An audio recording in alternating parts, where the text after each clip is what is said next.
केंद्र सरकारच्या राष्ट्रीय गुन्हे नोंद विभागाचा गेल्या वर्षीचा अहवाल प्रसिद्ध झाला। त्यामध्ये अनेक गुन्ह्यांमध्ये महाराष्ट्राचा दुसरा क्रमांक लागत असल्याचं स्पष्ट झालं। बलात्कार, अपहरण आणि दंगलीच्या घटनांमध्ये राज्य दुसऱ्या क्रमांकावरती आहे। दगडफेकीच्या घटनांमध्ये राज्य पहिल्या क्रमांकावर आहे। आपल्यावर अन्याय झाल्यामुळे तक्रार करणाऱ्यांचं प्रमाण उत्तर प्रदेशात सर्वाधिक आहे। त्यापाठोपाठ महाराष्ट्रात 5 लाख लोकांनी लेखी तक्रारी केल्यात।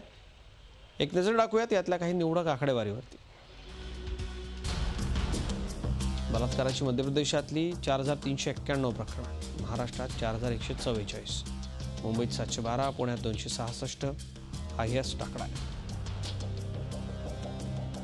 राजस्थानमध्ये 3644 बलात्काराची प्रकरण, एकूण 32328, अपहरण 12000। उत्तर प्रदेशचा आकडा आहे। महाराष्ट्रामध्ये 8255, मुंबईत 1583, पुण्यात 707।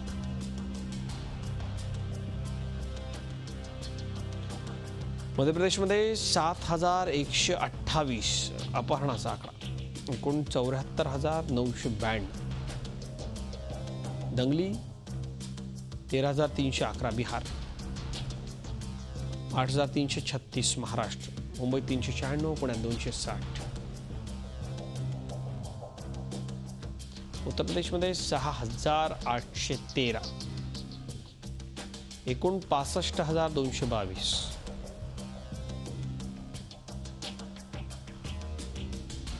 महाराष्ट्रामध्ये 1299 दगडफेकीच्या घटना। मध्य प्रदेशमध्ये 834, आसाममध्ये 826, एकूण 6964।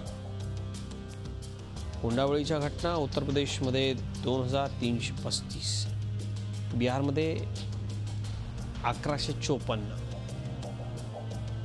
महाराष्ट्रात 268। झी 24 तास रहा एक पाऊल पुढे।